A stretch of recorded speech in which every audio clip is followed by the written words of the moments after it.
Assalamualaikum warahmatullahi wabarakatuh. Alhamdulillahi rabbil alamin. Allahumma salli ala sayyidina Muhammadin wa ala ali sayyidina Muhammad. Ikhwan dan akhwat yang tercinta, kaum muslimin dan muslimat dimanapun berada, mudah-mudahan selalu dalam naungan rahmat dan keberkahan Allah subhanahu wa ta'ala. Di bulan Ramadan biasanya ada satu hadis yang populer, yang kemudian menjadi pertanyaan banyak orang. Hadis itu bunyinya seperti ini. Naumus shaim ibadah. Tidurnya orang yang berpuasa itu jadi ibadah.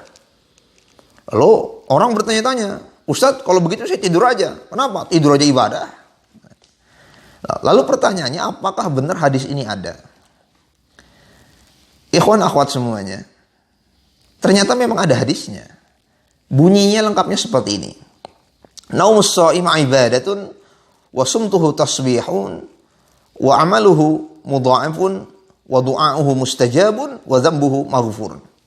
Tidurnya orang yang berpuasa itu menjadi ibadah, diamnya dianggap tasbih, amalannya akan dilipat gandakan pahalanya, sementara doanya diijabah dan dosa-dosanya akan diampuni. Ada hadisnya, diriwayatkan oleh Imam Al-Baihaqi di dalam Syu'abul Iman, dikutip oleh seorang alimur rabbani namanya Al-Imam Jalaluddin As-Suyuti.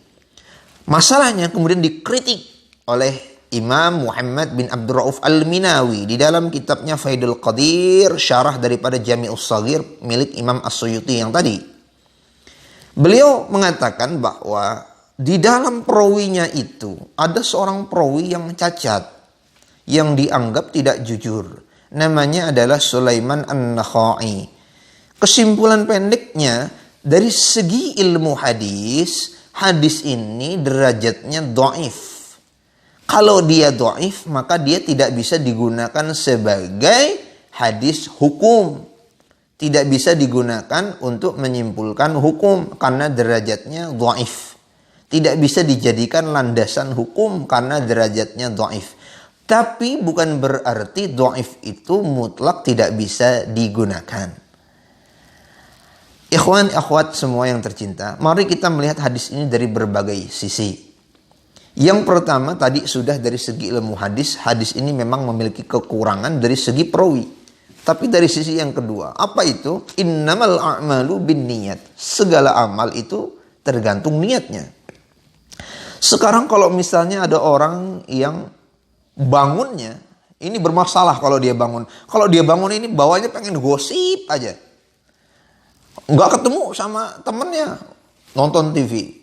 Nonton TV isinya apa? Cek and cekcok misalnya. Ada artis yang diomongin, dia ikut komentar. Ini pasti mutlak akan membatalkan pahala puasanya. Atau minimal baru jam 6 pagi yang dipikirin makanan aja. Baru jam 6 pagi, baru 1 jam yang lalu dia sahur tapi udah mikirin bukanya apa. Nah, orang yang seperti ini tidurnya mendingan tidurnya lebih bagus. Asal dia niat, ya Allah, saya mau tidur karena saya ini kalau bangun ini biasanya pikiran saya kemana-mana. Pengennya ngomongin orang, pengennya ghibah, pengennya gosip, atau pikirannya pengen makan melulu. Maka tidurnya kalau niatnya untuk menghindari berbagai macam kemaksiatan, insya Allah bisa jadi ibadah. Syaratnya, jangan lupa syaratnya. Syaratnya jangan sampai meninggalkan kewajiban. Zuhur jangan sampai lewat, asar jangan sampai lewat. Ibadah mahdu jangan sampai lewat. Jangan bablas dari jam 6 tidur, dari habis subuh tidur bablas sampai jam 5, jam setengah 6 bangun-bangun nyari takjil, nyari lontong. Nah, ini nggak boleh ya. Itu jadi kalau tidurnya itu untuk menghindari berbagai macam hal yang bisa membatalkan atau minimal mengurangi pahala puasa karena dia melakukan hal-hal yang makruh atau melakukan hal-hal yang haram seperti ghibah tadi, maka tidur lebih baik untuk dia dengan niat lillahi ta'ala.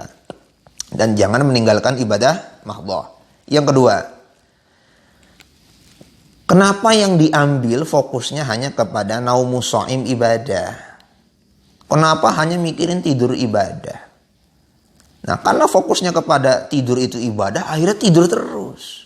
Kenapa enggak ambil teks selanjutnya? Teks selanjutnya itu bunyinya, wa sumtuhu tasbihun wa amaluhu mudha'afun.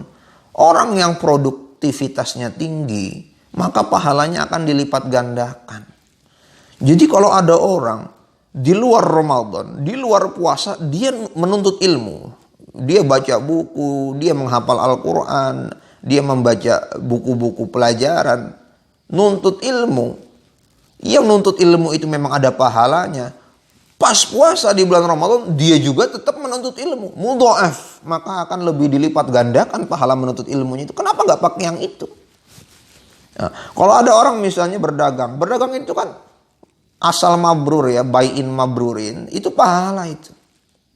Orang yang banyak mabrur, berdagang tapi jujur, berdagang tapi benar, itu kan pahalanya besar.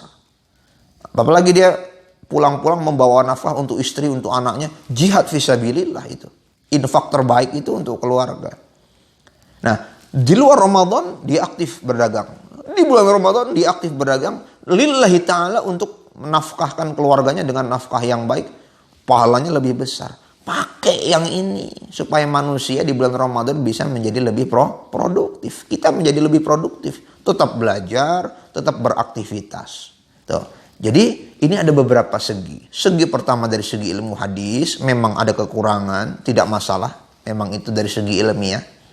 Tapi yang kedua, bisa jadi orang yang tidur di bulan Ramadan benar-benar jadi ibadah, sangat mungkin. Asal niatnya lillahi ta'ala, menghindari kemaksiatan kalau dia bangun, dan jangan sampai meninggalkan ibadah-ibadah mahdhah. Yang ketiga, jangan fokus kepada tidurnya. Fokuslah kepada produktivitas di bulan Ramadan yang itu akan dilipat gandakan pahalanya. Amaluhu mudha'afun. Nah inilah, tiga ini harus kita lihat secara seiring dan sejalan. Sehingga kita dapat bersikap dengan bijak dalam melihat satu dalil, satu hadis. Tapi mudah-mudahan kita keluar dari bulan Ramadan ini dalam keadaan sempurna amal kita dilipat gandakan oleh Allah Subhanahu wa taala dengan memborong banyak-banyak pahala, diampunkan dosa-dosa kita sementara kita keluar dari bulan Ramadan dalam keadaan seperti bayi yang baru dilahirkan. Demikian, mudah-mudahan ada manfaatnya. Hadanallahu wa iyyakum ajma'in. Wallahu a'lam bissawab. Assalamualaikum warahmatullahi wabarakatuh.